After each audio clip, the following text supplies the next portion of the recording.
یہ باتیں کرنے کرانے کی ہیں کہ خود سے کام کر لینا سنت ہے؟ آپ نے 2 منٹ لگائے ہیں اور آپ نے کسی پر روب ڈال کے آپ فارغ ہو گئے۔ اخلاقی رویوں میں سب سے زیادہ ضروری تو دوسرے کا احساس کرنا ہوتا ہے۔ اخلاقی رویوں میں سب سے زیادہ حاجت تو دوسرے کی تکلیف اور شدت کا احساس کرنے کی ہوتی ہے۔ میرے صاحب فرمایا کرتے تھے 10 منٹ کیوں انتظار کراتے ہو لوگوں کو؟ تم نے ممبر پہ کہا تھا میں 2:15 بجے جماعت کراؤں گا، 2:16 کیسے ہوئے؟ تمہیں اس کا پاس ہونا چاہیے تھا، تمہیں خیال ہونا چاہیے تھا کسی شخص کو کسی وجہ سے کوئی تکلیف، کوئی کسی اذیت کا شکار کیوں ہو، کوئی پریشان۔ میں اب تو الحمدللہ آپ اتنی بڑی تعداد میں آ گئے کہ جگہ آپ کے لیے مشکل ہو گئی، ورنہ شروع میں جب میں محافل کا ٹائم دیتا تھا تو میں وقت پہ چلا جاتا تھا۔ اگر کسی سے کہا ہے نا کہ 6 بجے آئیں گے تو 6 بجے چلے گئے، وہ کئی والی گھر والے پوچھتے سن تسی آ بھی گئے ہو، تو میں کہتا سانو تسی ویلے ہیں سمجھ لو۔ ہمارا مزاج نہیں ہے نا جی، بلکہ ایک تقریب میں مجھے دعوت دی گئی تو اس پہ لکھا تھا 6 بجے،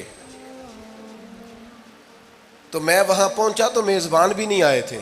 مجھے بتائیں شادی کا کارڈ سارا خاندان بیٹھ کے لکھتا ہے نا، روانگی برات 1 بجے، 1 بجے جاتی ہے برات، مشترکہ جھوٹ بولا سارے خاندان نے۔ یہ رونے کی بات ہے، ہنسنے کی تھوڑی ہے۔ مسلمان اور جھوٹ بولے، مشترکہ طور پہ کہا یہ جھوٹ ہے۔ محفل ہوگی بعد از نماز عشاء، تو ختم کب ہوگی یہ بھی تو بتائیں۔ آپ نے قوم کو تو ایک شخص کا بتایا تھا کہ فلاں صاحب خطاب کریں گے، یہ مقامی، قومی، عالمی شہرت یافتہ، یہ کہاں سے آ گئے؟ کیوں تکلیف دی گئی؟ بلکہ ہم نے تو منصوبہ بندی کی ہے کہ لوگ ہمارے جلسوں میں نہ آئیں۔ ستائے اتنا ہے، ایک جگہ پہ میں حاضر تھا تو 1:30 بجے مجھے مائک دے رہے تھے، اب تو میں جاتا نہیں ہوں، رات کو چھوڑ دیا ہے۔ 1 بجے رات کو مائک دے رہے ہیں تو نقیب بیچارہ رٹی رٹائی بات کر رہا ہے، کہتا ہے بلا تاخیر۔ میں نے کہا ابھی بھی بلا تاخیر ہے، کر لو تھوڑی تاخیر۔ خدا کے بندو ختم کرو، آدھے گھنٹے میں مسئلے کی سمجھ آ جاتی ہے، ایک پیغام دو، بات ختم ہو گئی۔ اتنا الجھاؤ اور اتنا بات کو کھینچنے کا معنی کیا؟ اپنے رویوں کے اندر۔ میں چلا گیا 6 بجے تو میزبان صاحب بھی نہیں آئے تھے، تو وہ تقریب کب شروع ہوئی؟ 9 بجے۔ تو میں نے ان سے کہا غور سے دیکھ لو کہیں میں تو نہیں الٹا پڑتا رہا، 9 اور میں 6 سمجھتا رہا ہوں۔ یہ چھوڑیں ان چیزوں کو، اپنی زندگی میں آپ نظم پیدا نہیں کریں گے تو کوئی کام کیسے کریں گے؟ حضرت حکیم الامت مفتی احمد یار خان صاحب نعیمی رحمۃ اللہ علیہ، مفتی صاحب رحمۃ اللہ علیہ جب جمعے والے دن الحمدللہ کہتے تھے نا تو پورا 1 بجا ہوتا تھا۔ لوگ گھڑی کو کہتے تھے تو غلط ہو سکتی ہے، پر مفتی صاحب پورے ٹائم پہ الحمدللہ کہتے ہیں۔ بلکہ ان کے بارے میں معروف ہے کہ وہاں ایک ذمہ دار تھا، بھینسوں کا دودھ دھوتے ہیں نا دیہاتی لوگ، تو عصر کی اذان سے 5 منٹ پہلے مفتی صاحب مسجد تشریف لے جاتے۔ یہ اخلاق ہے، یہ آپ کا رویہ ہے، یہ آپ کا انداز ہے۔ عصر کی اذان سے 5 منٹ پہلے جاتے تھے، جا کے وضو بنانا پڑے تو سنت ادا کر کے بر وقت نماز میں شامل ہو جائیں۔ تو مفتی صاحب گزر جاتے تو وہ ذمہ دار اپنے بیٹے سے کہتا کہ اب آپ نا بچے کو چھوڑیں بھینس کے نیچے تاکہ ہم بھینسوں کا دودھ دھوئیں۔ تو ایک دن وہ بیٹا کہنے لگا ابا جی ابھی تو یہ سورج کھڑا ہے، عصر کا ٹائم کہاں ہوا ہے؟ تو وہ کہنے لگا تو چھڑ دے کٹا، مفتی صاحب لنگ گئے نہیں، ٹائم ہو گیا ہے۔ یہ ہمارے بزرگوں نے ہمیں رویے سکھائے۔ آپ نظم والے ہوں، اخلاق والے ہوں، سچائی والے ہوں، دیانتداری والے ہوں، دوسروں کا خیال رکھیں، کسی کو تکلیف نہ ہو ہماری وجہ سے۔ پتہ ہے رسول پاک صلی اللہ علیہ وسلم کی بارگاہ میں آ کے عرض کیا گیا یا رسول اللہ یہ ہمارے امام صاحب بہت لمبی نماز پڑھاتے ہیں، صحیح حدیث میں موجود ہے۔ نماز ہی پڑھاتے تھے نا، قرآن ہی پڑھتے ہوں گے نا، کتنا اعزاز والا کام ہے۔ یا رسول اللہ یہ بہت لمبی نماز پڑھاتے ہیں۔ اللہ کے محبوب علیہ السلام نے بلا لیا، اور لفظ پتہ کیا ہے؟ حضور فرمانے لگے میں لوگوں کو دین کے قریب کرتا ہوں، آپ دور کرتے ہیں۔ فرمایا جب بھی نماز پڑھائیں معتدل پڑھائیں۔ اور خود حضور کا عمل کیا ہے؟ حضور فرماتے ہیں جب میں نماز میں کھڑا ہوتا ہوں تو میرا دل کرتا ہے میں لمبی نماز پڑھاؤں، ہمارا جب کسی شے کو دل کرے تو ہم چھوڑتے ہیں. میرا دل کرتا ہے میں لمبی نماز پڑھاؤں، لیکن حضور فرماتے ہیں پھر پیچھے سے کسی بچے کے رونے کی آواز آتی، میں سوچتا ہوں اس کی ماں پریشان ہوگی، میں نماز مختصر کر دیتا. اور میرے بھائیوں، نماز میں بھی لوگوں کا احساس، ہماری طبیعت ہی نہیں رہی.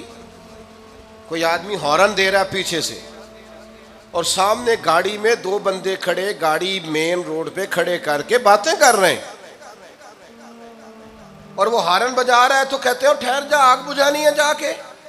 ایک تو آپ نے اتنا ظلم کیا کہ آپ نے روڈ بند کیا، اور دوسرا اخلاقی رویہ یہ ہے.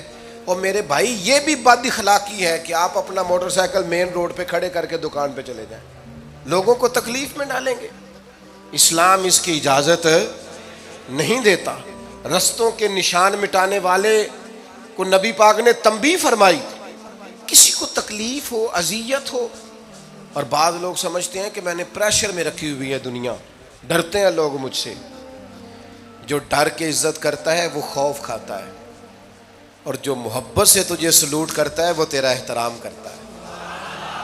بعض لوگ کسی کے شر سے بچنے کے لیے بھی اسے سلام کرتے ہیں، وہ عزت نہیں ہوتی، وہ عزت نہیں ہوتی کہ یہ تو رٹا ڈال دے گا.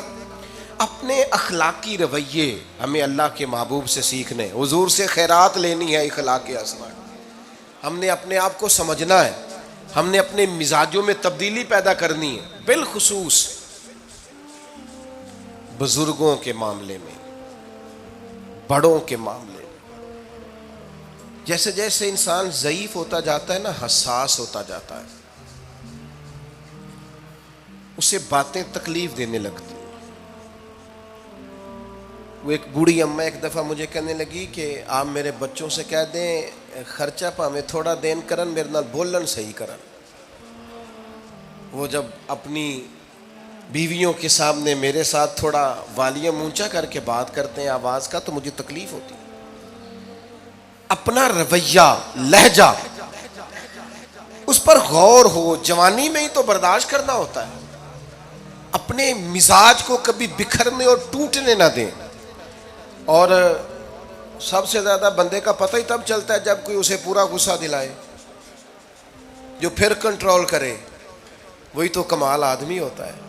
آ کے کہا گیا تھا نا نبی پاک علیہ السلام کو کہ یا رسول اللہ وہ معاذ اللہ ان لفظوں کے ساتھ تانا و تشنیع کرتے ہیں، نقل کفر نہ باشد. تو حضور فرمانے لگے وہ پتہ نہیں کس کی باتیں کرتے ہیں، مجھے تو اللہ نے محمد بنا کے بھیجا، میں تو محمد ہوں، اور محمد ہوتا ہی وہ ہے جس کی تعریفیں ہوں. وہ پتہ نہیں کس کی باتیں کر رہے ہیں، چھوڑو. وہ پتہ نہیں اس کی بات کر رہے ہوں گے جس کا وہ معاذ اللہ نام بگاڑتے ہیں. میرے عزیز، تھوڑا سا برداشت، اور آپ جملوں سے غور کریں، کسی کے لہجے سے غور کریں کہ وہ بندہ کہیں تکلیف میں تو نہیں، آزمائش میں تو نہیں. میں پہلے ہی مختصر تقریر کرنا چاہ رہا تھا، اب آپ لوگوں نے اور مختصر کرا دیا مجھ سے، تو میں بس بات کو سمیٹنے لگا ہوں، آپ غور فرمائیں گے. ایک دن نبی پاک علیہ السلام نے سید عائشہ صدیقہ رضی اللہ تعالیٰ عنہ سے فرمایا. حضور فرمانے لگے عائشہ جب آپ مجھ سے خوش ہوتی ہیں تب بھی مجھے پتہ چل جاتا ہے، اور جب آپ کے دل میں کوئی بات ہوتی ہے تب بھی پتہ چل جاتا ہے. تو سیدہ پاک عرض کرنے لگی حضور مجھے میری ماں روئے، میں اور آپ سے ناراض. تو کریم فرمانے لگے بتاؤں پھر؟ یا رسول اللہ فرمائیے. حضور فرمانے لگے عائشہ آپ کبھی کبھی قسم اٹھاتی ہیں؟ یا رسول اللہ اٹھاتی ہوں. فرمایا جب آپ خوش ہوتی ہیں تو کہتی ہیں مجھے رب محمد کی قسم، اور جب دل میں کوئی بات ہوتی ہے پھر کہتی ہو جناب ابراہیم خلیل کے رب کی قسم. پھر حضرت ابراہیم کی نسبت سے قسم اٹھاتی ہو. تو جناب عائشہ کہتی ہیں حضور کی بات سن کے جو میرا حال تھا میں بتا نہیں سکتی. یا رسول اللہ آپ اتنا خیال کرتے ہیں؟ یہاں تک خیال فرماتے ہیں کوئی کیا بول رہا ہے؟ کہتی میں نے فوراً عرض کی کہ یا رسول اللہ مجھے رب محمد کی قسم ہو، میری زبان سے نام ہی جاتا ہے، میرے دل میں آپ ہر وقت موجود رہتے ہیں، دل میں.